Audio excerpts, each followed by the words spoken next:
All right, welcome everyone. My name is Rebecca Hand, and I am the 2022 Texas Volunteer Management Conference Chair, and I am excited you all have joined us for this 1.5-day conference where we'll be entering a brave new world by leaning into challenges, to old and new challenges that face us as volunteer engagement professionals every day. The world is changing and we no longer can wait for things to get back to normal. During this conference, we will learn how to change perspectives, approach challenges in a new way, and support ourselves and our volunteers while going through it. I want to take a moment to thank our sponsors and highlight a few of our top sponsors today. The conference is being powered by Volunteer Now.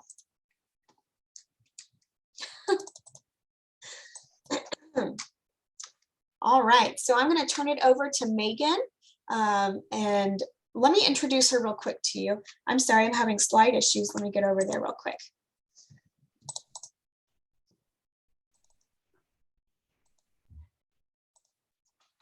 There we go. Okay. All right, so I'd like to introduce Megan Delaney, who is our Director of Community Engagement at Volunteer Now, where she helps volunteers and nonprofits connect to transform communities.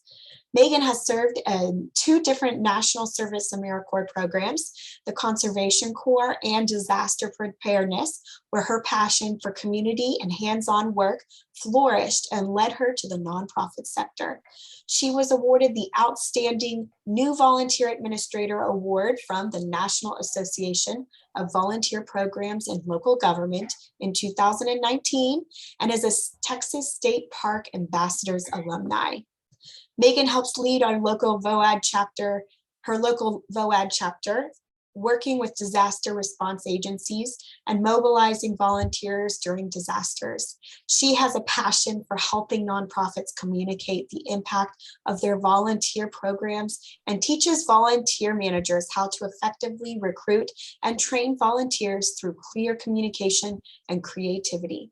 Megan is an animal lover. I've seen her cute dog, a runner and a hiker, and a daily steward of the environment. So I'm going to turn it over to you, Megan. Thank you so much. Thanks, Becca. And thanks to this amazing TVMC planning committee. If you could put some claps, use your emojis in the chat, we'd love to see that. And thank you again to our volunteers, who are the ones that helped make our second virtual conference a huge success. Volunteer Now has been a proud partner of TVMC since its inception 31 years ago. And what started as a conference for local North Texas volunteer managers has expanded to almost every state and globally. Very excited to say that. We're really happy to be able to power this impactful professional development conference and support volunteer managers from around the globe. For 50 years, Volunteer Now has been transforming lives through volunteers and through community engagement. As a volunteer center, we provide programs and services to support volunteer programs and to support volunteer managers. From training to access to goods for your program and offering cost-effective background checks, we help keep your clients and your volunteers safe. Volunteer Now is here to help your program be the best that it can be. In a typical year, Volunteer Now mobilizes more than 310,000 volunteers who give about 1.6 million hours to over 3,500 nonprofits. We do this through our volunteer engagement technology, volley.org, which is the 24/7 connection between volunteers and local service opportunities. Like many of you, we have had to lean into challenges and embrace change during COVID-19. We've had to adjust how our store operations for our discounted depot stores operate, and we had to learn how to safely recruit thousands of volunteers to support vaccination efforts. One of our huge success stories out of that is that from January through April of 2021, we helped over 10,000 volunteers be mobilized to support the COVID-19 Mega Vaccine Center here in Dallas. We work with Dallas County and multiple other partners to mobilize volley.org that help manage our volunteers who gave over 100,000 hours to support this vaccine center, which provided over 400,000 shots to the public. That volunteer time, valued at over $2 million, helped save lives and help save our community. Just 2 years ago, we launched our volley.org mobile app. So now we're helping volunteers serve from anywhere. And this app is free and allows volunteers to connect with opportunities that are close to them and check in when they show up on site. Today, I have very exciting news to share about 2 pieces of technology that we're now offering to our nonprofits to help build your programs and to strengthen them even more. So that's going to be our last slide, Becca. Thanks. So we have new solutions for our nonprofits. Volley for Nonprofit Volunteers is a web-based, customized portal that makes it super easy for you to recruit, manage, and track volunteers. But nonprofits can create unique volunteer applications, online orientation, and download custom reports. We're also helping nonprofits get connected with the things that they need to support their programs. Volley for Partners is going to help nonprofits communicate their needs and build relationships with businesses and other partners. It's a very unique exchange system that lets users post the needs that they have for their program, and approved partners can share the goods and resources that they have to support your clients and your program activities. One of our school districts that's been using the Partners module for around 2 years is around Houston, Texas, and they've increased their partners from 30 to 90 in just under 2 years of using this product. And they've logged over $1 million in goods and services that are provided straight to the students that they work with. We built this mission-driven technology to help you save time, to grow your program, and to build those essential relationships. We know that with the right tools, volunteer programs and volunteer managers can thrive, and so can the communities we serve. We're really excited to see how our trainings and how Volley can continue to bring volunteers and nonprofits together to do good work and to transform lives. Thank you so much for this time, Becca and the TVMC committee, and thank you all for your incredible work in leading and inspiring volunteers. Back to you, Becca. Thank you so much, Megan. I would also like to thank our presenting sponsor, OneStar. We will be learning more about OneStar in our upcoming Common Interest Networking session. But for now, I'd like to introduce President and CEO, Chris Bugby. Chris was appointed by the governor of Texas to lead the OneStar Foundation and OneStar National Service Commission in October 2019. Prior to this role, Chris served as Chief Operating Officer at OneStar and oversaw the implementation of the Texas faith-based and community initiatives, as well as helped launch statewide efforts to strengthen the nonprofit sector in Texas. Before joining OneStar in 2006, Chris was appointed to serve in Washington as Deputy Director of the Center for Faith-Based and Community Initiatives at the U.S. Department of Health and Human Services. He also served at the White House as Associate Director in the Office of Faith-Based and Community Initiatives and as Senior Intergovernmental Officer for the U.S. Secretary of Labor. During his time at the White House, Chris was responsible for overseeing the implementation of several of the President's key State of the Union initiatives, a prisoner reentry program, and a program designed to provide mentoring for children of prisoners. Chris is a native Texan and holds a bachelor's degree in agricultural development from Texas A&M University and a master's degree in public service and administration from the George Bush School of Government and Public Service. So I'd like to go ahead and welcome Chris. Thanks for being here. Thank you. It's great to be with you all. As Rebecca said, I'm Chris Bugby, CEO of OneStar, and my job here today is to welcome you all, our friends in the volunteer engagement community from across Texas, the nation, and the world. I want to thank you all for the incredible work you do in leveraging the power of people to address community needs. The conference is based in Texas, and so I do want to take a moment and just acknowledge one of our communities in Texas, in Uvalde, that had a horrible tragedy last week, and we're still seeing some of those funerals taking place today. And we all saw some of the worst in humanity through that tragedy. But at OneStar, and I know many of you in the volunteer community, we have this privilege of also getting to see what is best in humanity through the outpouring of support from volunteers, from donors, just the love that has poured out to Uvalde. So thank you. And as I was sitting here watching people join, I saw someone from Buffalo, someone from Tulsa pop up, and I know there's many communities that we just kind of wrap with and our hearts go out to them as they're dealing with difficult situations. I do want to thank and echo Megan's comments to thank the TVMC planning team. There's a lot of work that goes into these conferences, so we're thankful to you. Thank you, Rebecca, for your leadership, and to Volunteer Now for their ongoing support for this conference every year. Over the last 2.5 years, many of you, the programs you work with, or even your own personal volunteerism, you've had to step back from traditional in-person volunteering and kind of re-envision what service looks like. You had to adapt and innovate, discover powerful new ways to engage volunteers. And now as we face kind of an increased need for our services, we're all asking the question, how can we rebuild this critical volunteer workforce? So wherever you are in your journey, if you're a volunteer yourself, if you're a professional with a small organization, a large organization, nonprofit or government, through this conference, we hope that you can kind of lead into this brave new world and build on innovations from the past few years to make volunteer service an even more powerful and impactful tool for our communities. And OneStar is proud to join you on this journey. OneStar works in Texas communities by creating pathways for our Texans to engage, connect, and accelerate their impact. We were formed by the state of Texas to advance civic engagement and volunteer service within our state.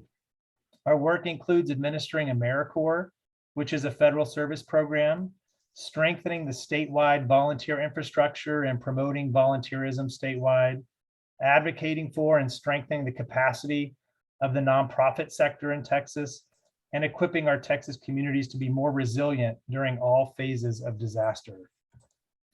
OneStar is proud to champion the transformative power of volunteer service in all its forms, and proud that each year more than 6 million Texans volunteer, contributing more than 563 million hours of service to improving our state.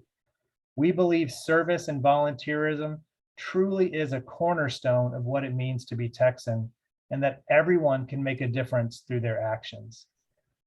We have been through many challenging times as a state, as a nation, and as a global community. As a result, what it means to volunteer during these extraordinary times has taken on new meaning and significance. These past few years have been difficult for all of us and our volunteer programs, as concerns about public health created new obstacles for those wishing to serve. Several studies found that about 2/3 of volunteers nationwide decreased the amount of time they volunteer, or they stopped entirely. Many of you have been on the front lines of the issues facing our communities and have been stretched to your limits, which is why it is more meaningful than ever for you to come together, share resources, collaborate, and learn from each other. So on behalf of OneStar, I want to say welcome. And once again, thank you for your leadership in championing service and volunteerism.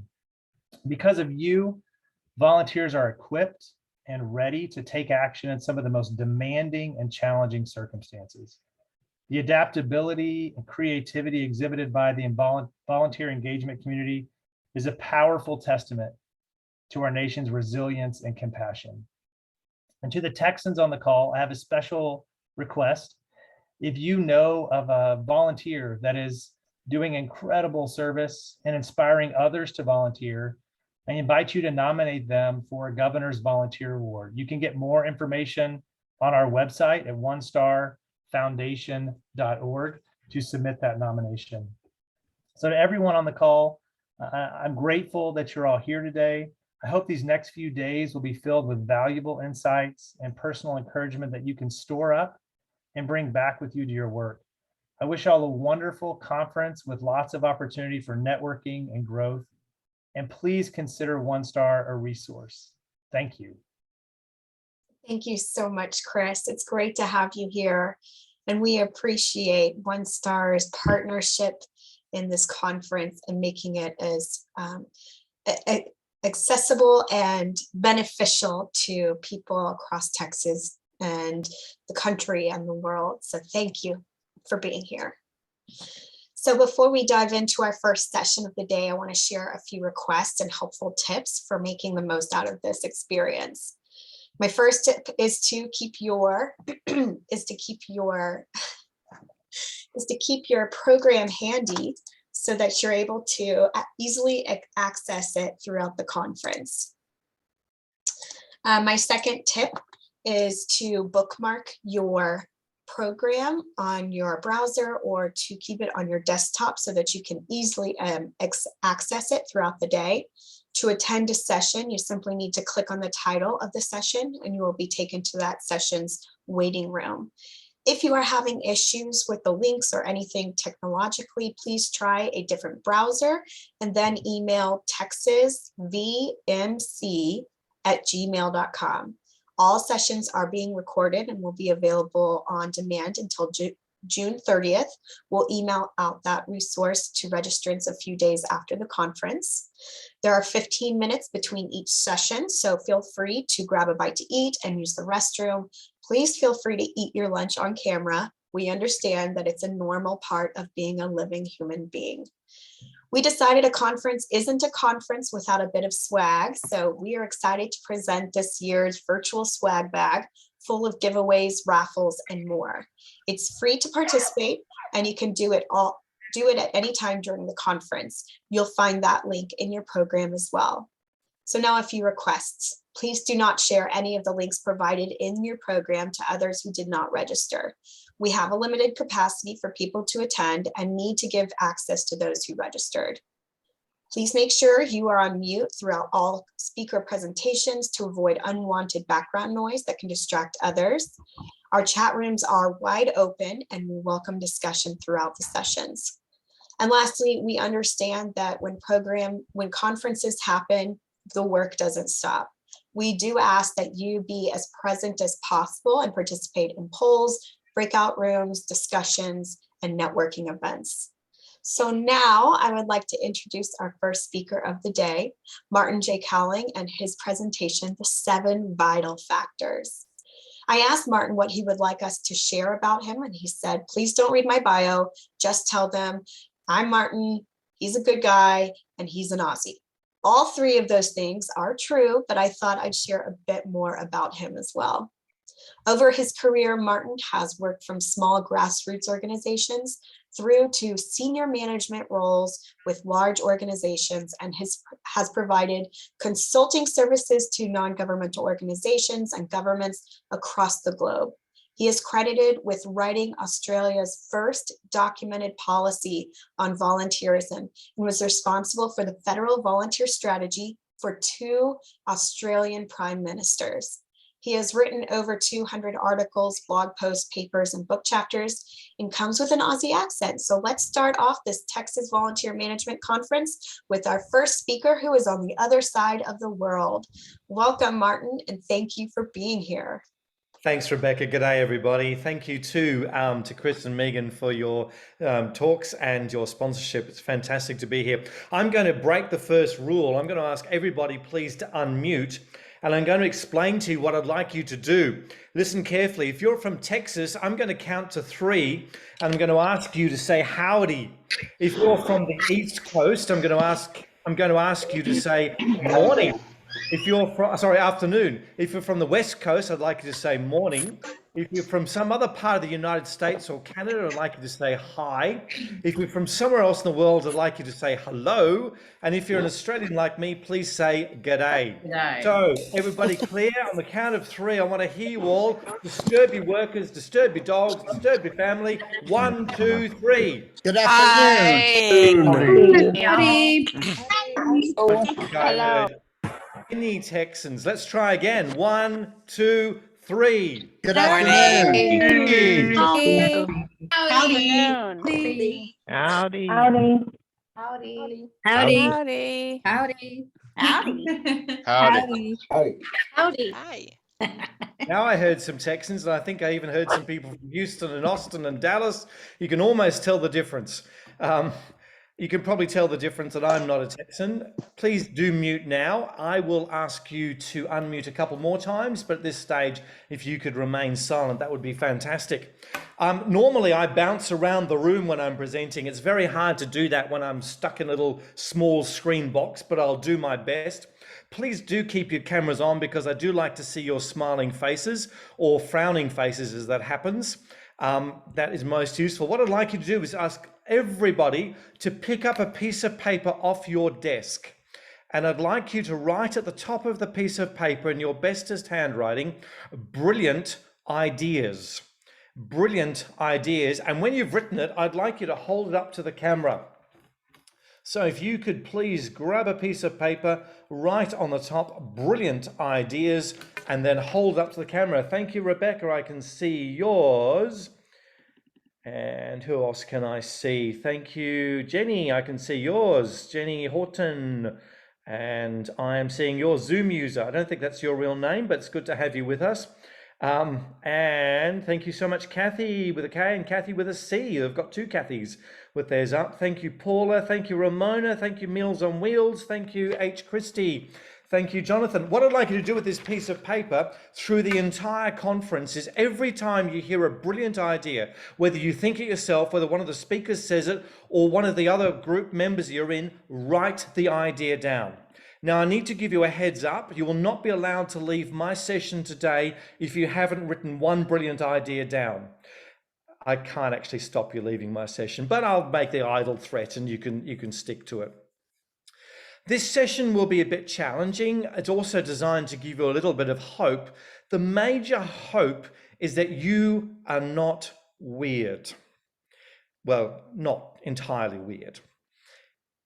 What you are experiencing as a coordinator of volunteers is what someone in the United Kingdom is experiencing, what someone in Israel is experiencing, what someone in Lebanon is experiencing, what someone in New Zealand is experiencing. We are all going through a very similar movement in volunteerism.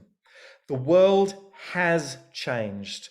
Volunteering has changed. It is not going to come back to what it was. I still meet people going, I'm waiting for it to come back to normal. This is now normality. So if you think we're going to switch back into 2018, 2019, I'm sorry, it's not going to happen. If you're still trying to run an old volunteer model, you will vanish. I'm wondering how many people, if you could put your hand up on your screen, if you've heard of an organization called Rotary, or if you've been a member, please put your hand up or please put a little hand up. I'm seeing lots of hands across the screens here. Everybody has heard of Rotary, correct? I just did a session for first-year law students at university, and I asked them if they'd heard of Rotary. 3 out of the 100 had heard of Rotary. Rotary used to be one of the most significant organizations across the Western world in terms of community involvement, but the model has shifted, and they are now becoming less and less relevant. Not through anything that they've tried to do, but because the world has changed. Let's talk about people today. You can put your hands down, folks. Let's talk about people today. If you could keep yourself on mute, that would be fabulous. What we're seeing around the world is a massive shift in how people approach time. And many people feel they have no time. And that is significant, because we as volunteer managers are asking people to give up their most precious resource, their time. And people are saying, because of what's happened in the last couple of years, I've completely reevaluated my use of time. I want to spend my time very, very differently. And when I'm coming to volunteer with you, I'm giving you my most precious resource, my time. And I want to know that I'm going to make a difference with my time, with my life with you.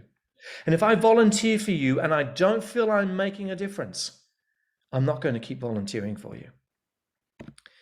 The other thing that's going on at the moment is many people feel overwhelmed by global and social issues, and that's doing two things.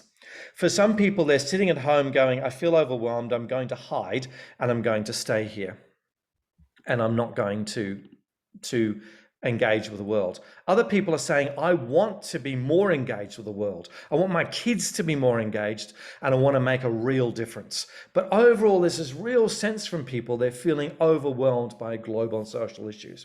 The other issue that's going on is we're seeing a significant rise in cynicism about not-for-profits, particularly for people under 35. So people under 35 particularly are saying, what are you doing with my donations? What are you doing with my time? What are you doing with volunteers? Is it actually making a difference?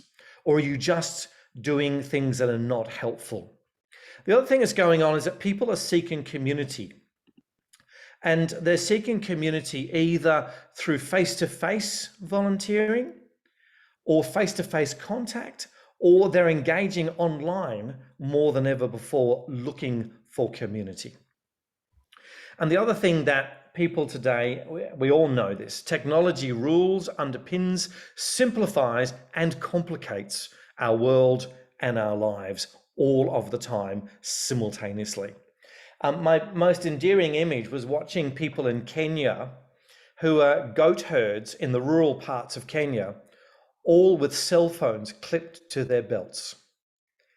The world has completely shifted in terms of technology. What I'd like you to do right now is to write down what is your biggest challenge right now. What is the thing, not in your personal life, please, in your volunteering management life, what is your biggest challenge right now? What are you coming to this conference thinking I'm struggling with or I'm concerned about?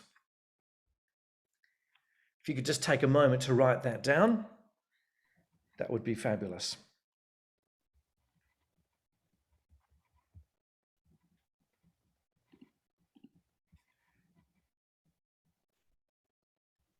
Now, I'd like you to take that biggest challenge and I'd like you to have a look at this quiz that I'm just about to launch for you.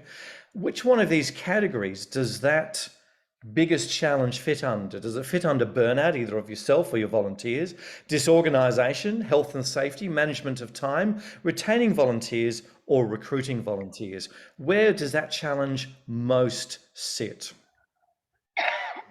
Give the poll a moment to get to speed. Just a reminder, folks, if you could mute now at this point. I'm watching the numbers build. Still building. This is where I need to do some singing or play some music or something, but you'd run away if I did, I promise. So by the look of it, and I don't think the poll will shift, health and safety is a concern for about 2% of us, so it's not a huge concern. Management of time is a concern for about 12% of us. Burnout is 13% of us are saying that's an issue. 17% are concerned about disorganization. The numbers just changed a little bit. 16% now disorganization. 21% have said retaining volunteers and 35% have said recruiting volunteers. And folks, you're not alone. The world is saying that recruiting volunteers today is a massive, massive challenge. So if you are struggling with that, you are actually normal at this point. Don't despair. You're actually not alone in this. And Chris already mentioned the figure that we have seen across the United States, 2/3 of volunteers reduced their hours or ceased volunteering.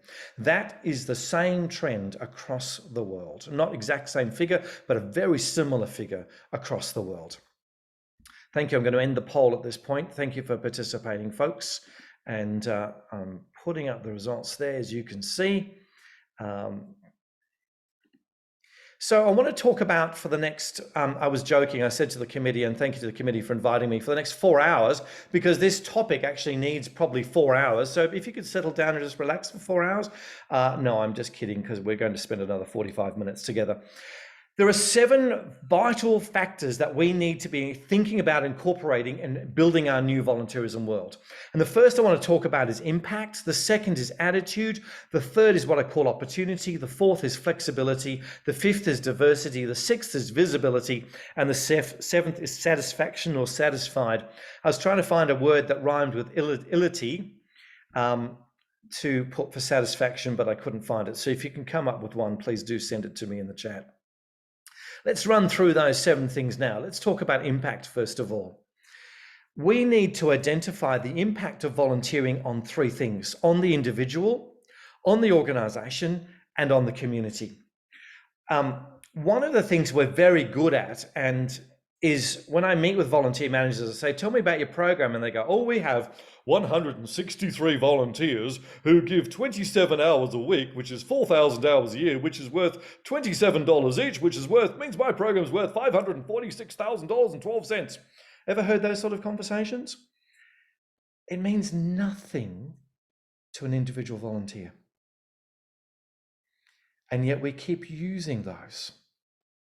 When I come to volunteer with you, I don't really care that your volunteers gave 546,000 hours. I care about 3 other things. And I want to share those with you. I want to start by telling you a story about one of my most interesting volunteer interviews. And I think a couple of people have heard this story before. But like you, I've interviewed a lot of volunteers throughout my career and ask them why they want to be engaged in volunteering and share with them the benefits and joys of volunteering with my organization, and sometimes the not so benefits and not so joys, but when I'm being honest. I've had 2 interviews that have particularly stood out for me. The first is where the guy turned up drunk for the volunteer interview. And as he sat down, he missed the chair and he fell onto the floor and he said, I was so nervous that I went to the pub. You can tell he was Australian. And I had a few beers before this interview. I think I've had too many. I said, I think you've had too many. How about I pay for a taxi for you to go home and we'll set another time? The second most interesting volunteer interview was where the guy came and I interviewed him. And for the entire interview, he didn't speak. It's not that he didn't know how to speak. It's not he couldn't speak. He didn't speak. He'd been referred to me by another organization, so I had been a little bit forewarned. But I said to him, good morning, and he said, I said, how are you today? And he said, I said, great, you're interested in volunteering. What would you like to do? And he went, I said, here's a list of our volunteer opportunities. Would you like to have a look at it and think about which one you'd be interested in? And he went, I said, you'd like to help in the accounts area, would you? And he went, I said, great, how often would you like to volunteer? And he went, I said, well, how about you want to do a couple mornings a week? And he went, so that was my interview. He came and did the induction with us, and for the entire induction, he said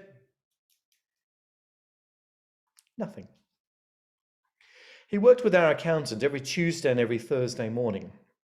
And every Tuesday and Thursday morning, she would say to him, how are you today? And he would say, she would say, I'm going to the coffee room. Can I get you a coffee? And he went, one day I was sitting in my office and she came running in and she said, he spoke. I knew exactly who she was talking about. I said, what did he say? She said, he turned to me and he said, it's a bit like, your kid's first words. He turned to me and he said, how did you become an accountant? And she told him. And he said, do you think I could do the same thing? And she said, based on your work, I think you could. Now, the end of that story is I left that organisation, and one day I was walking in the downtown of Melbourne, Australia, and he was walking across the crosswalk towards me. So I stopped, and he stopped, and he looked at me, and he said, hello, and I said, hello. He said, "Do you remember me?" And I said, "I remember you." I didn't want to say, because you were the only volunteer person who never spoke in my volunteer interview. He said, "I don't know if you noticed, but when I came to volunteer with you, I was so depressed that I had stopped speaking." I said, "Yes, I noticed." And he said, "When I came to volunteer with you, I wanted to kill myself. I was so profoundly depressed." And he said, and I knew that too. That's why he'd been referred to my organization. And he said, "Because of you, I'm now studying to be a bookkeeper at a college. I'm working part-time for an NGO, and I'm happy." What did we do to his life? Volunteering saved his life. Volunteering changed his life. Volunteering, as you know, and you would have 100 stories if I asked you, has a profound impact on the volunteers, which we don't measure when we say our volunteers gave $560,000 worth of hours last year. Some research that came out has said that there are some 7 things that volunteers are looking for from volunteering. And the first is a sense of wonder and excitement. People get excited about volunteering. One day I met one of my volunteers whose job it was to write reports. And I said to her, "How are you?" And she said, "I've just had the best day. I wrote a beautiful report." I don't know about you, but I don't like writing reports. But she was so excited and so thrilled at having contributed to her organization this way. The second thing that volunteers are saying they're looking for in this world that we're going back into is they're looking for a safe place where they can feel accepted for who they are, for their political beliefs, for their religious beliefs, for their views of the world, for who they are as a person. They want to feel safe. The third thing the volunteers are saying, they want to feel good being here. When they come to volunteer, they want to feel great about being there. And if they don't want to volunteer. And they want to do something meaningful. They want their inner skills to come out, and they want to connect with people that they have never got to meet. And they want to learn and to grow. A couple of things. Does your volunteering offer those things to your volunteers? If it doesn't, they're not going to hang around, or they're going to be strange if they do. Have you asked your volunteers, what is the impact of volunteering on you? Have you asked them in a survey or interviews or testimonies? These are very powerful marketing tools that you can use for other volunteers. Just a reminder, folks, to keep yourselves on mute, because we'll hear every secret on your end if you're not on mute. The second impact of volunteering is on the organisation ourselves. If you want to make me mad, you say to me, "We save money because we use volunteers." I hate that. Don't ever say that in front of me. We never save money because of volunteers. Volunteers allow us to do more. Volunteers allow our organisations to do more, to tell more, and to grow more. Our volunteers allow us to expand because of their service and their labour. They allow us to operate and survive if we're a volunteer-only organisation. The second thing is our volunteers, if they have a good experience, will tell people about our organisations. They will tell the world. Do we give our volunteers information and material as to what they should be saying about our organisation? And volunteers allow our organisations to grow more. The third impact of volunteering is in our community. Do you measure the impact of volunteers on your clients and community? For example, meals delivered or people taught to read. I used to volunteer at an elderly citizen's home. I used to go every Wednesday morning, and I would go and chat with the residents, some of whom wouldn't remember me. not because I'm not memorable, but because of them. One day I came into one of my residents who never recognized me, never recognized anybody. And I said, "Good morning, Christine. How are you today?" And she looked up and she said, "I know you. You are lovely." And then she was gone again. She died 10 days later. Now, I don't know what impact I had on Christine because every week she never responded to me except for that one time. But how do you measure the impact of me as a volunteer on that woman? How do you capture that and share that with other volunteers in the community? That is a story for us to tell. And if we can tell people the impact of volunteering on themselves, the impact of volunteering on our organization, and the impact of volunteering on our community, we have a powerful message to give people who are cynical about volunteering or unsure about it or concerned about their time as to whether it's going to make a difference. My question is, do you ask your clients what impact volunteers have had on them? I'm asking for the 7 vital factors. I've got 7 vital questions. And the first vital question is, what practical steps can you take to know the impact of volunteering in your part of the world, in your organization? Let me talk about the second a vital factor, and this is important.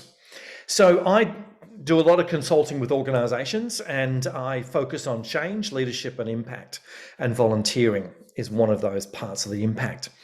And I go to many organizations who are actually highly dysfunctional in terms of volunteering, and I get to go to some organizations that are highly functional, but unfortunately most of the organizations that call me in are fairly dysfunctional. And I've discovered that organizations have 4 attitudes to volunteers. And the attitude can be seen in the board of directors, it can be seen in the management team, it can even be seen in the volunteer coordinator, and sometimes it's from other volunteers to volunteers. And the first attitude is that volunteers are a nightmare. You never know what the volunteers are going to do next. You never know what they're going to say. You never know what fight they're going to be involved in. You don't know what they're going to say on their social media. You don't know what they're going to do. One volunteer coordinator said to me, "I don't get volunteers to do that job because I don't trust them." I thought that's very telling. You as the volunteer coordinator don't trust your own volunteers because you see them as a nightmare.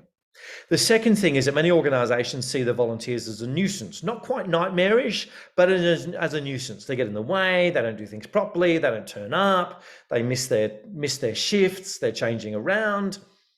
They're just a bit of a nuisance. And if we could, we'd get rid of them, which is what one CEO told me once. The third image of volunteers is that they're nice. And you're going, "Oh, that's really good. It's nice to be nice, isn't it?" Nice is actually not nice. Because nice suggests they're not really very powerful. They don't really make an impact. Yet many organizations continue to do this "all our volunteers are nice" type of spiel. I was doing a Christmas hamper packing one year. I was coordinating this Christmas where we packed Christmas hampers for the holidays for families in need. And the CEO got wheeled out. You know how the CEO sometimes get wheeled out once a year to pat all the volunteers on the head? So the CEO, and then they disappear to the office and the volunteers don't see them for the rest of the year. I hope that doesn't sound too cynical.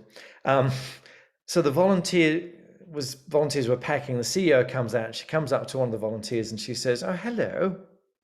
What do you do when you're not volunteering for us, you nice little volunteer?" And the woman looked at her and said, "I'm the retail banking manager for Australia's 3rd largest bank, with responsibility for $80 billion in assets and 35,000 employees." "Oh, Very good. In the CEO's mind, the volunteers were nice people who weren't terribly useful. And this woman had just blown that image. The fourth attitude to volunteers is that volunteers are seen as necessary, that we wouldn't function without them. And we know that, and every person in the organization knows that. Often I go into organizations and the volunteer coordinator knows that, but the board doesn't, or the management doesn't. And folks, if you're a coordinator of volunteers, if you're a manager of volunteers, if you're whatever you're in charge of volunteers, it's your job to sell the organization on why volunteers are necessary, why they're not a nightmare, why they're not just nice, why they're not a nuisance. Our job is to show all the time why volunteers are necessary, so that every single person in the organization understands that. And one of the things that concerns me is that we as volunteer coordinators just assume everyone in the organization understands why we have volunteers. Most people working in not-for-profits don't really understand why they have volunteers, even when they volunteer themselves.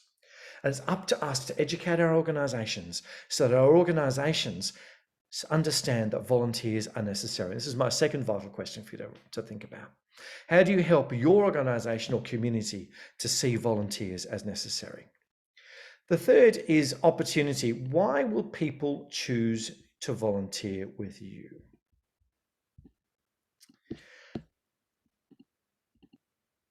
There are a number of reasons why people are choosing to volunteer. The first is because of their own values, to help others. The second reason is for social reasons. The third is because they want to use their skills for good. The fourth is because they believe in your cause. The fifth one is volunteering is linked to their identity, so they actually identify with your organization and with the job that they're doing within that organization.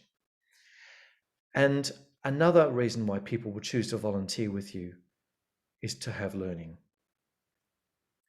Our challenge is to make sure that our roles have these things, and we've actually asked our volunteers what they're looking for. So if I come to you and I want to make friends and build my social life through volunteering, and you put me in a volunteer role by myself, in a room by myself, I'm not going to enjoy the job. I'm going to walk away. If your organization doesn't tell me how my job is helping the cause, then I'm going to become disillusioned. If I come because I want to learn things and I'm not allowed to attend training, or there isn't training, or I'm not able to learn things, then I'm not going to stay. I'm not going to choose you. So we need to make sure that we understand why our volunteers are choosing to volunteer with us. And for me, asking a volunteer what their motivation is more important than their skills, because I can teach them skills. But if I fail to meet their motivation, I will lose them. 50% of volunteers cease being volunteers within 6 weeks is a normal statistic. So if that's your organization, you're normal. But we can reduce this by making sure that we have matched people with what they're looking for before they volunteer. The last reason why people volunteer is because of a crisis. So if there's a forest fire or a flood or a tornado, people will say, look, I want to come and volunteer for that crisis. And that can be tricky because often they want to mobilize immediately, and we don't always have roles for those people, but that's another reason why people are motivated.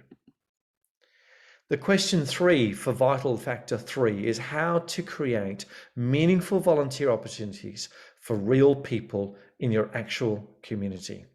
And sometimes I go into organizations and they've designed these roles, but no one would actually want to do them.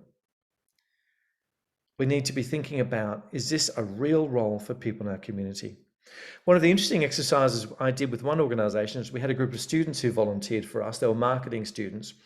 And we actually got them to go onto the street of our community and stopped people and asked them why they didn't want to volunteer. And we used that feedback to reconstruct our volunteering program, because we learned some very interesting lessons from our community as to why they didn't want to volunteer. And one of them was we were not sharing how those volunteer opportunities were meaningful for the community. The fourth one is difficult for us, but it's a reality we're having to face, is what I'm calling flexibility. In the old world of volunteering, we had fixed roles, fixed times, structured compulsory training times. We weren't always honest about expectations. Come and volunteer for us. It's fast, fun, it'll be easy. Don't worry about it. But we weren't always honest. In the new world, people are saying, about a quarter of people are saying, I actually want to volunteer from home. I actually don't want to come into a drafty office or to a center. I'm worried about my COVID levels. I'm worried about mixing with people. I want to volunteer from home. I did some work in the south of New Zealand. I'm just realizing a lot of my examples are negative ones today. But I was working with an organization in the south of New Zealand that was struggling to get volunteers. And this was a 24-hour call service, one of those services where you call when you're in trouble and you need help. You'd be all familiar with that model, correct? Can I see some nods of heads if you know what I'm talking about? Thank you. Lydia's nodding and knocking. Thank you. And Ilsa's with me. Thank you so much. And they said to me, we have a lot of trouble getting volunteers to fill the 11 p.m. to 7 a.m. shift in winter. And I said, why is that? And they said, because our building, it's New Zealand, which is really cold in the south, our building isn't heated. And the wind comes straight through it. So we asked the volunteers to bring, and I don't know what you would say in Texas. In New Zealand, you say a doona, like a quilt. Am I making sense? Do you know what I'm talking about? Yep, good. Sometimes English isn't the same word everywhere in the world. So we ask our volunteers to bring a doona with them when they volunteer because it's so cold. And what's worse is that the parking lot is really dark. And most of our volunteers are women, so they actually have to go from their car in the parking lot to the dark building because it's 11 o'clock at night and it's 6 or 7 in the morning, which is still dark. I'm getting heated blanket, comforter, doona, duvet, snuggle, all of those things correct. Thank you for your help with that language. And I said to them, why do the volunteers need to come into the office? Why couldn't you divert the calls to a mobile, to a cell phone that they have in their homes? And they said, oh, we couldn't do that. I said, why not? And they said, because I'm like, because?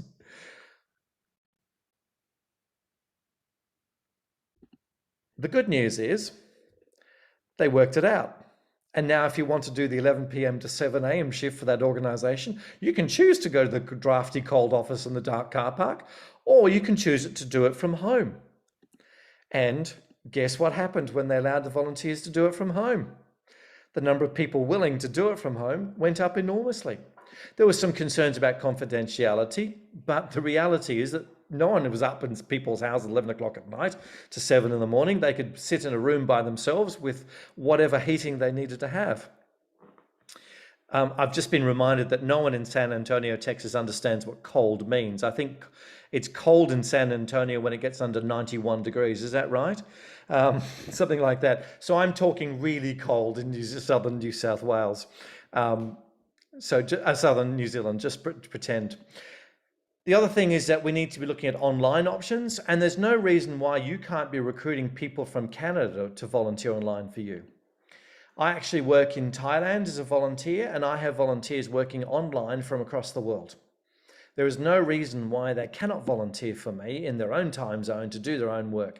So I have volunteers in India, I have volunteers in the UK, I have volunteers in Germany, and I have volunteers in Australia. I don't have any American volunteers yet. There's no reason why you can't get volunteers to be involved in doing parts of your work online. And thinking about how do we provide opportunities, particularly for people under 35 who want to volunteer online. Now, bear in mind, some people are saying, I don't want to volunteer online. I want to be able to come in and do it with other people. We also need to be thinking about how do we provide after hours options with our volunteering work. A lot of our volunteering work is geared up to 9 to 5 or 8 to 6 or 8 to 4 in working hours. we need to be thinking about why can't we provide volunteer opportunities after hours? I'm a runner. Do we have any other runners? Hands up if you're a runner. I didn't ask if you're a good runner or a fast runner, just if you run. Only 2 of us, 8 of us. 8 of us are runners, 9 of us, 10 of us, 11, 13, 15, 16, 17. Have a lot of runners. Anyway, I was running through my neighborhood, as I do every day, and I saw a sign that said, "Do you like walking or running?" I thought, oh, that's me. Would you like to volunteer? Now, the only reason I looked at the sign where it said volunteer is because I'm always looking for things that say, do you want to volunteer? Are you free weekends and evenings? I'm like, yes, I am. By the way, I hope people are looking at the chat. There's some great comments coming up. Leora from Israel says, during the crisis in Ukraine, they had Israeli Russian speaking volunteers manning a hotline for clients in Ukraine. Brilliant thing. I will love to talk to you, Kathy, about international opportunities. I'll give you my email address at the end. Well done, Texas Master Naturalist Program, with having volunteer fairs online virtual. That's brilliant. So this volunteer program said, do you want to volunteer afternoon and evening? So I rang the number up and I said, hi, I'm a runner, I'd like to volunteer. And they said, what the job is, you're actually going to be going around the community. We've got some federal government funding to make some improvements to our community for people who are living with a disability.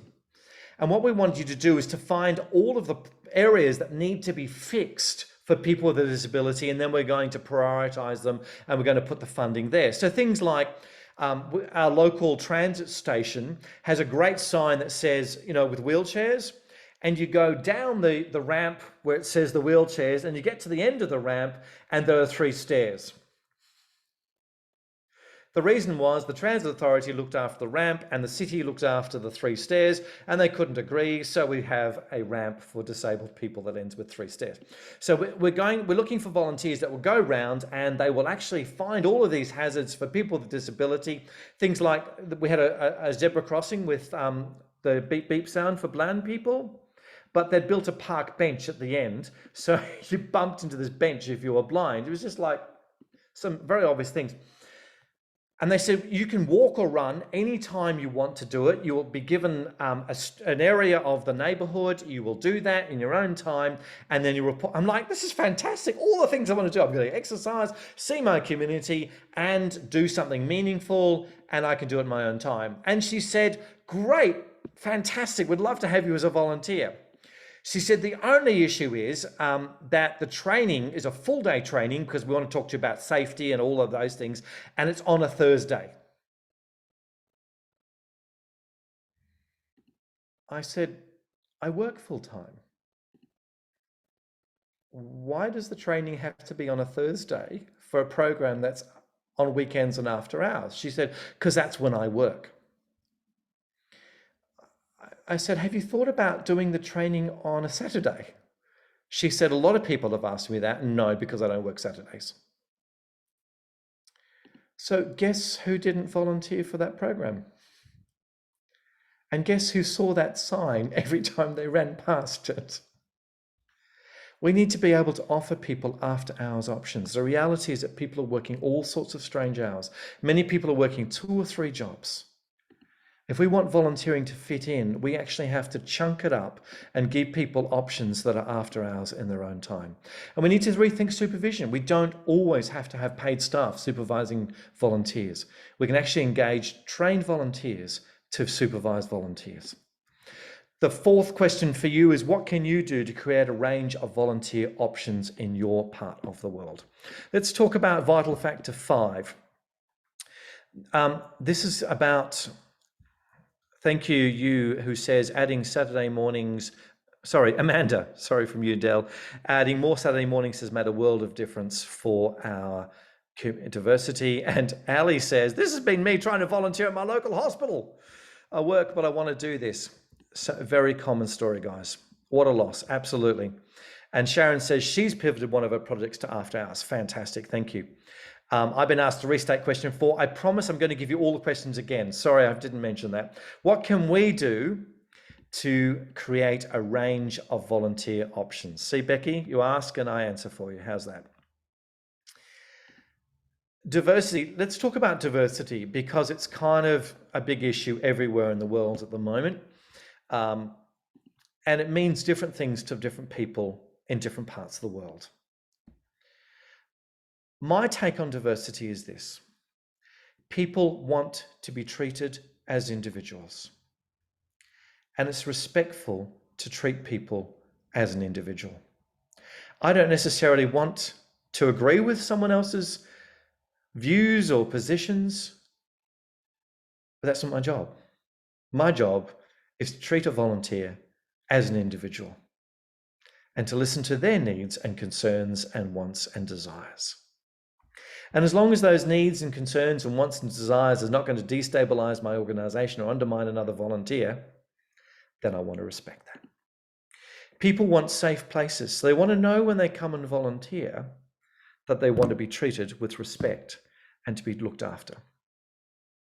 I was volunteering with a group of middle-class white women in the eastern suburbs of Melbourne, Australia. The eastern suburbs of Melbourne, Australia is the wealthy part of the city. It's where the people who are very comfortably off live. And they were working on a project in a food bank where we were making meals that were given to charities to give to homeless people. One of the homeless people actually came to volunteer. And I thought, this is going to be interesting. Because not only was this woman homeless, but she was transgender. And I thought, this is going to be challenging for my middle-class white women. And it was. But they embraced a homeless woman. And they found some accommodation for her. The sad thing is that this woman died, and the volunteers came to me in a little delegation. And they said, not only are we going to the funeral, but we want to pay for the funeral. And on top of that, we would like to sponsor an annual volunteer award in the name of that woman. I thought, what a beautiful image of our volunteer program, that we had created such a safe place for someone who was so different to the rest. People want to be treated as individuals, people want safe places, and people want respect. Hands up if you don't want those things as an individual. No hands up, exactly. We want those things, and our volunteer program needs to be offering those things to people in our communities. The other thing to bear in mind is that people under 40 don't understand the fuss over diversity. So some of our older volunteers will struggle with some of the issues, but our younger volunteers don't understand the issue and don't get why we get so uptight about some of the issues that were going on in our communities and our societies. And in fact, some of the people under 40 find it quite uncomfortable that there are people in our organizations when we volunteer who don't like diversity or don't feel comfortable with diverse people. The question for me, question 5 for our vital factors is, how can you create safe spaces which respect diversity? Let's talk about 6. Anyone know what these are? They're not, I looked up the Texas version, but I couldn't find any that were in piles of books, and I wanted to have the pile of books. Anyone know what these are? Yes, yellow pages, phone books, yellow pages. Anyone here over 45 will remember that this was our number one source of information. If we were looking up a store or a bank or anything, this is what we used to look up, a doorstop. Many charities, we use them. Cindy's mum used it yesterday. Bless your mum. Many of us in charities, we used to prop our monitors up for our computers on them. That's how we use them. I asked a group of 22-year-olds and younger, booster seat for children at the dinner table, never used it for that, Erin, thank you for that. And Rachel has folks still come to the library asking for a phone book, and Ali has admitted she's 30 and she remembers. This 26-year-old remembers too. I'm sorry, Dylan, I do beg your pardon. The reality is, Dylan, I'm sorry to tell you this, major shift in how we use Yellow Pages. Move from being the major, Morgan's grandmother uses a booster seat. I'd like to see that. The reality is that this is no longer the major source of information. As Judy from Houston Zoo points out, they're also online now. If we are not online with our volunteer program, you don't exist. Simple fact. And I meet people going, oh, we don't understand the internet, we don't understand technology. You don't exist. If I go to your website and you say, our exciting activities for 2018 will be, you've lost me. If you say, click here to send us an email to volunteer and it goes, page not found, you've lost me. If I look at your website and the pictures on it aren't people that I know or aren't familiar to me, I won't think you exist. We need to make sure that we're online and up to date, but we also need to stop putting random messages about volunteering everywhere and nowhere. Where are your volunteers sitting online? And the beauty of social media is you can identify them. So if you're trying to attract volunteers under 25, create some TikTok messages. If you're trying to find women between 45 and 70, Facebook will help you find those women in your community and what they're interested in.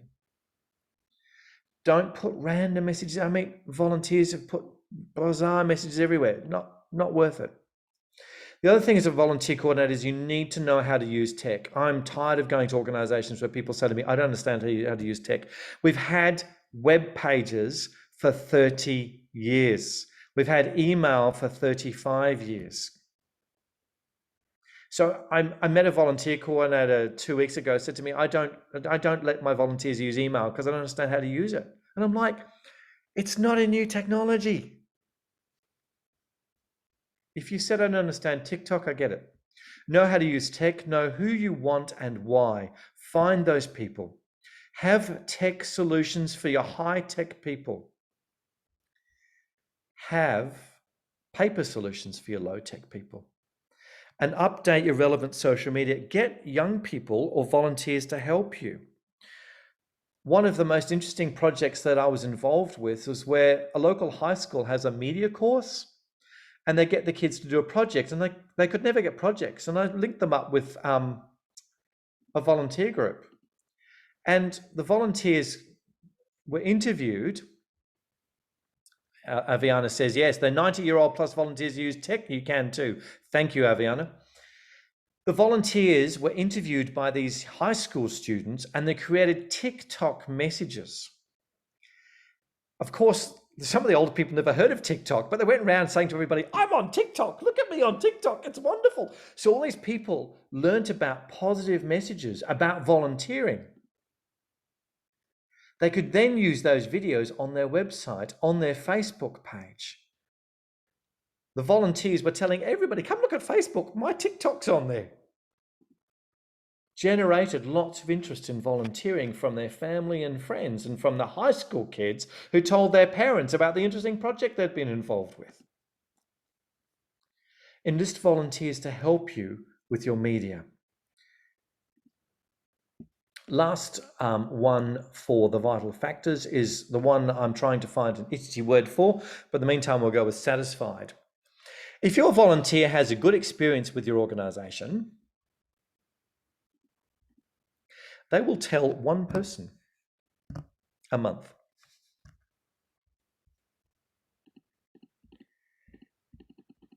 If a volunteer has a bad experience with your organization, they will tell 7 people in a month. And most of those will be in the first 10 days. We want to make sure that our volunteers are happy. Now, we don't have the resources to give people the best experience. Kelly says she uses Instagram the most. I'm an Instagrammer. I must be a college student deep down. And 32.5% of all TikTok users are aged 10 to 19. Absolutely. If you want to get your high schoolers involved, TikTok's a brilliant place to be. Happy versus unhappy volunteers. I ask organizations to check in with your volunteers in 4 different places. The first is after their first time volunteering, ask them what it was like. Send them a text message, send them an email, automatically have it set up saying, Tammy has a new volunteer position. I'm jumping back, sorry, because it's fascinating. And if an unhappy volunteer uses social media, the number increases absolutely exponentially. Back to satisfaction. Check in after the first time. How was your first time? Was it good? Was it bad? What did you enjoy it? Quick question. Did you enjoy your first time? Out of 10, how was your first time? Is there anything we can do better? We discovered that we had a bullying staff member as a result of this check-in. That was one of the reasons why volunteers weren't staying in that department, because the staff member was bullying them. Check in with your volunteers after 1 month. Remember I said the statistic 50% of volunteers leave within the first month? If you actually check in with them after 1 month, you might actually keep them longer because they might actually want to be in a different program in your organization. They might want to change their hours, but they don't want to tell you. Check in with them after 6 months and check in with them annually. Now, I'm just wanting to point out to the organizers, I've got 3 minutes to go, but I did start 3 minutes late, so I'm counting on 6 minutes. Hope that's okay with everybody. And I've also been told I can steal a couple of minutes for questions in the thing. How to address the bullying staff member. I refused to put volunteers in that department till they had straightened that staff member out. And we worked on their behavior and explained what was going on. It turned out she was actually anxious to get it right for them. And the way she was expressing that anxiety was by bullying them. Check in with your volunteers after 6 months and check in annually. Now, you can do that a number of ways. You can do that by text messages, you can do that by surveys, you can do that by phone calls. One of the things that I actually created was a volunteer team that their job was to check in with the volunteers at their first time, after 1 month, after 6 months, and annually. It was a great volunteer job. They could do it from home, they could do it after hours, and they got great satisfaction getting the feedback, collating the feedback, and getting people to look in. Yes, check in with the paid staff too to make sure the volunteers are being signed.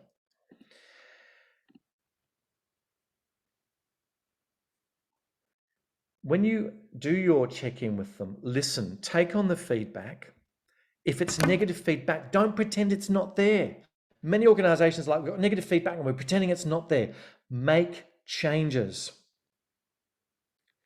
And absolutely right, Sherry, if you actually check in with a volunteer, when a call as a volunteer and say, hi, I'm a volunteer, asking how your volunteer experience is, the honesty is really high. Listen, take on the feedback and make changes. Now, you might get these people saying, I want to change everything. Focus on the one thing you can change it and make a big deal of it. Because if people see a small change happen, they're more likely to trust that you're going to work on the big changes.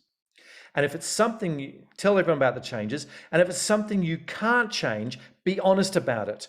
Don't promise them that you can't change it. I've been working with one organization in Thailand where the CEO didn't want to tell the volunteers bad news, told them all, because it's cultural kind of, that it was going to change. And we know it can't change. After 3 years, the volunteers got really frustrated and went on strike, which is really awkward. Because they were so unhappy, because they were promised it was going to change and it couldn't change. I love this from Morgan. Negative feedback means you've at least got one thing right. You've created a space where you can be honest without repercussions. My question 7, what steps can you take to build satisfaction? So here are the 7 questions. What practical steps can you take to know volunteering impact? How do you help people to see volunteers as necessary? How do you create meaningful opportunities for real people? What can you do to create a range of volunteer options? How can you create safe spaces which respect diversity? What can you do to become more visible? And what steps can you take to build satisfaction? Now, what I'd like you to do is in the next week, apply all 7 things and completely change your organizations. Is that okay with everybody? Just kidding. Choose at least one of those. Megan at least got I was joking.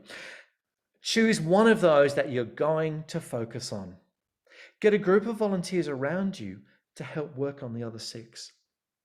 and to think about how we're going to apply. Another great volunteer opportunity, you can do it from home.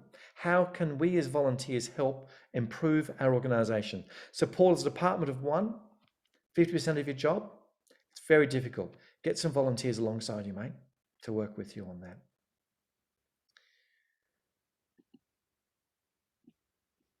Oh, thank you for the feedback, Tammy. I'll send you my chocolate later. 7 vital factors. Now, big question. At the beginning, I asked you to do brilliant ideas, piece of paper. Please put your piece of paper up to the camera if you have written down a brilliant idea. If you have, it means you can go home. Oh, no, not home, but you can leave my session, okay? If you haven't, write down now, I have a brilliant idea. So, oh, wow, Heidi, that's a lot of brilliant ideas I'm seeing there. Thank you. Thank you, Amanda. You've got a whole stack as well. And Christian, I can see some for you. Erin, is that some brilliant ideas? My goodness, Sherry-Ann, that's a lot. Rachel's got a stack. Barbara's got a stack. Ali, you've got some. Fantastic. Ali is an Australian, by the way, everybody. Say good day to Ali. And Andrew, hold your piece of paper up high, Andrew. Thank you. I can see your brilliant ideas. Fantastic. Thank you, Gail. Thank you, Kyle. My goodness, you've got stacks. Ashlyn's got heaps. Sherry's got heaps. Leonie's got some. Wow, look at your list, Betty. My goodness, Brandon's got lots. Lauren, Sam, Becky, Denise. I'm not going to call all your names out because there's 347 of you, but it's fantastic that you have so many. Now, I want to tell you a few things. The first is, this is my email address. Please email me if you have so many questions. Thank you, Heidi, for your nice feedback. If you have questions I have not answered in this session, or feedback or comments, please email me. I've given you 2 phone numbers. If you happen to want to call them, I have an Australian number and a Thailand number. I'm sorry I don't have a US number. So you might find email or LinkedIn will be much easier. Thank you, Tess, for the lovely feedback. Oh, Ali, thank you so much for the lovely feedback. That's wonderful. Thank you, Carolyn and Reagan. I really appreciate the feedback. What we're going to do now is we're going to open it up. You can have a break now and you can go and have a coffee. Or if you want to ask a question, drop it into the chat. And I'm happy to see if one of us can get someone else to answer it. No, I will happily try and answer it. Is that okay, Rebecca and Karina and Megan? Is that what you're expecting me to do? Yes, that's fine. Everyone who wants to stay and engage with Martin in some questions, feel free. I just want to let you know that our next sessions will be starting at 12:30. So go ahead and refer back to your program to find the next session that you want to be in. I'm access lead for one of the next sessions, so I'm going to go ahead and scoot over there. I'll finish up in 6 minutes maximum, so no more than 6 minutes of questions, okay? Totally fine. And you are a co-host, Martin, so whenever you're done here, you can just close out the room. So thank you to the committee for inviting me, and thank you for everybody for joining me. Getting nice. Thank you so much. We're going to send the PowerPoint to everybody, aren't we? Yes. Yep, you'll get the PowerPoint. All right. Thanks, everyone. Thank you, everybody. Thank you. Annette says, make sure you divide and delegate. Creative volunteer structure helps the volunteer move up. Amen. Absolutely agree with that. Thank you so much. Thank you for the lovely feedback from Mary Lynn. Any questions from anybody that I haven't answered? Thank you for providing a great start to the conference. Oh, wow. Lisa says, I'm the best presenter. I'm embarrassed now. Thank you so much. But please ask a question, somebody, and then I'll stop reading about myself. I'm blushing now. I saw a question that I didn't answer somewhere up here. How do you recommend balancing this feedback gathering and over communication?